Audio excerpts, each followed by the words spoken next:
زه غواړم هغه ځوانان سره خبرې وکړم کوم چې اروپا ته راغلي دي. ورونو که تاسو اروپا ته راغلي یاستئ دلته 15 کاله کیږي 8 کاله کیږي او بیا هم ستا د ویښتو سټایل هغه دی کوم ته په درې نور کې پکتیا کې په نورستان کې چې کوم ستا سټایل و چې ویښته دلته پراته وي هماغه دسمال د ځان نه تو کړی هماغه شی لباس هماغه شی ټي شرټ 125 رنګونه څونه پیغمبر دنیا ته رالګل شي هم دونه رنګونه ستا په ټي شرټ کې هم د په همدې سټایل باندې په همدې طریقه باندې خبرې کې زه فکر نه کوم دا تا چیرته ویسي چې په کوم ځای کې اوسېږي پوه شه چې هلته څه شی مهم دی او چې کوم ستا د دین په خلاف نه دی ته باغیت وکړې. ځکه یو ورځ علي ابن طالب د یو والي ته یو ځای والي و هلته لاړو ویې کتو کې یمن والي و او ته یې تا ولې داسې لباس اغوستی دی و یا امیر المؤمنین که دا زه وانغوم دا خلک ما جدي نه نیسي انا خپل د ولایت او د مقام په لباس کې و عادي لباس کې نه و او هغه کې همیشه ګرځېدو. که ته چې د دې ملک ته راغلی یې ستا 6 کاله کېږي اوسه پورې د ژبه زده اوس هم ته په چکن شاپ کې کار کوې لباس د لباس صحیح نه دی ویښتو ډول د ویښتو صحیح نه دی او ته بیا په دې تقاضا لرې چې دلته خلک ما ته لور نه راکوي دلته ما ته څوک خیخي نه کوي را سره زه همدغه شکایتونه ما ته راځي. ورونو خویندو نظافت د ایمان یو برخه ده او دکې هیڅ کوم عیب نشته دی چې ته یو ښه لباس واغوندي. که ته بوس او دا نور لباسونه نشي اغوستلی مه ځه هغه لباسونو ته ته کولی شي چې ښه لباس ښه کوالټي کوم ښه برانډ په ټیکې میکس کې واخلي. ټیکې میکس ته لاړ شه برانډ فالس په دوبۍ کې شته دی همداسې په ټول اروپا کې په ټول امریکا کې په نور ځایونو کې هم چې برانډونه شته دی چې ته کولی شي ډېر په ارزانه باندې واخلي. زه خپله ټي شرټ ټیکې میکس کې اخلم ډېر ښه کوالټي شیان ته کور کېږي لیکن دا خو ته دلیل نشي کېدلی چې زه ویښتو سټایل نه بدلوم ژبه نه زده کوم په 15 کاله بعد هم په یو اتاق کې هلکان سره اوسېږم چې پکې 6 هلکان زه پکې ومې دا نو ژوند شو ورور او بیا ته ګیله هم دا کوې چې ما څوک ښځه نه راکوي ما څوک لور نه راکوي او ته بیا راځې ما نه فتوه غواړې زه خو مفتي نه یم چې تا دا جایز کړم ته مشکل نه ګرلفرینډ وساته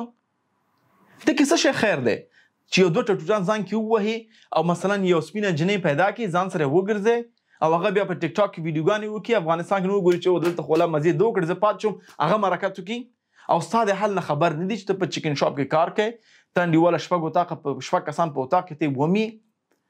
د کالیو نه دې بوی ځي ویښتو سټایل دې غلط دی اور نو دا د مسلمانانو ریپرزنټیټیو موږ کوو که چېرته په حیث د یو مسلمان ته باید دغه تعریف ولرې څنګه چې باران دی باران چې په هر ځمکه وریږي په هغه ځمکه کې خیر وي. که ته مسلمان ته افغانستان کې ته باید بهترین لباس نظافت دی اخلاق دی سټایل دی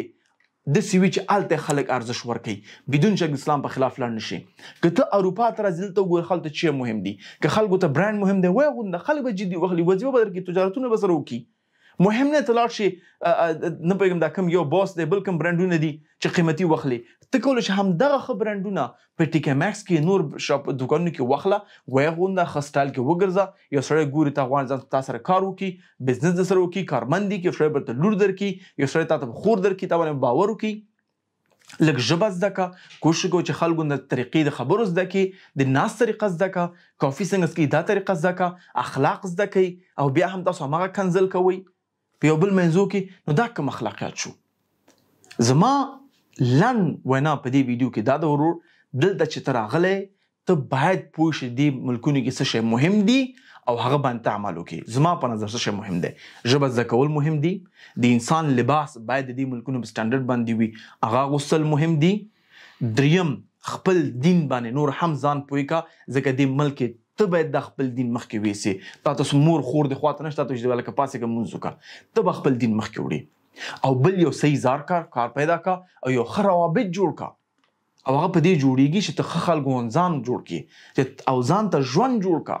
چې کله ځان ته ژوند جوړ کړي او څه شیان دې پیدا کړل بیا د چا لور او خور خزګاري هم وکوه هغوی به تا ته لور هم درکړي فامیل به دې شروع شي او انشاءالله مسیان کړوسیان به دي مړ به شي هغوی ته صدقې جاریه راوکېږي چې زموږ نیکه داسې یو خاص تیږه ایښې ده ستا هلته 6 کاله کېږي راغلی او اوس هم ستا په همغه سټایل کې ژبه دې زده ده کار دې معلوم نه دی اخلاق دې معلوم نه دي نه پوهېږم ته ژوند نه غواړې څه هغه مور او پلار چې سرې خرڅ کړي ځمکې خرڅ کړې ده ته یې په دې قچاقول ته رالېږلی ایا د هغوی تقاضا ته همدا وه که د هغوی تقاضا دا لاړ شي موږ سره هم کومک کړي خپل ژوند به هم جوړ کړي انشاءالله یو ښه آینده به ولري. نو مور او پلار دی مه پښیمانه کوه په خپل اعمالو باندې